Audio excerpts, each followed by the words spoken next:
սեփականատերը Սամվել Կարապետյանն է եղել Հայաստանի էլեկտրական ցանցեր եւ այստեղ տարբեր մարդկանց հետ տնօրենների խորհրդի նախագահ տնօրեն, ընկերության տնօրեն կազմակերպել ղեկավարել է ընկերության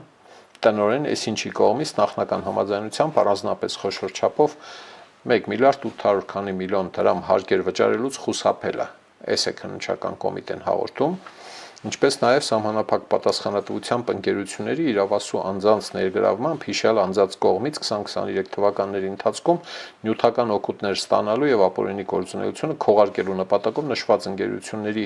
օգտագործումը կազմակերպելու միջոցով ծառայողական լիազորությունները դրանցով պայմանավորված ազդեցությունն օգտագործելով խաբեությամբ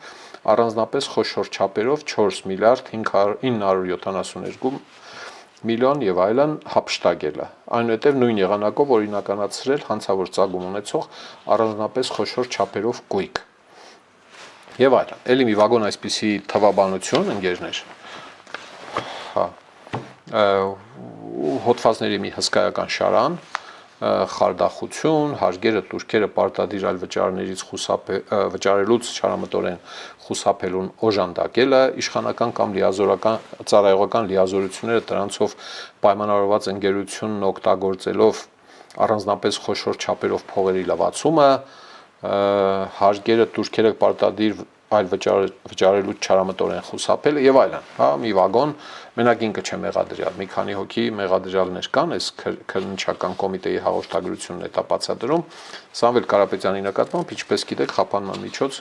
ուրեմն տնային կալանք, գրավը եւ բացակայելու արգելքը, մյուսների նկատմամբ բացակայելու արգելք, գրավը, վարչական հսկողություն, հա, հասկանալի է, տեսնենք այս գործի քննությունը ինչքան կարող է տևել, երևի թե դատական քննությունը կարող է մի տարի քաշել, էլի, հա, այսինքն պարոն Կարապետյանը տնից ըստ երևույթին դատարանը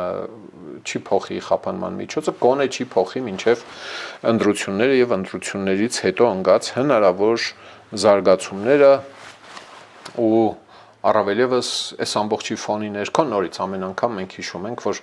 ուժեղ Հայաստանը ինչքան էլ ուզում է խոստանա, որ այս է 3 ամսից կամ հաջորդ վարչապետը լինելու է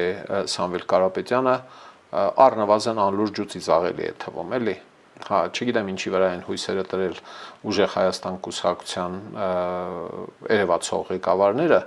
այս պնդումներն անելուց, էլի, բա որ մարդիկ լուրջ ընդունեն, էլի, իսկապես հետո ասելու են համար չեք ամաչում, իսկապես սահմանադրական որևէ շանս չկա, որ դա տեղի ունենա, էլի։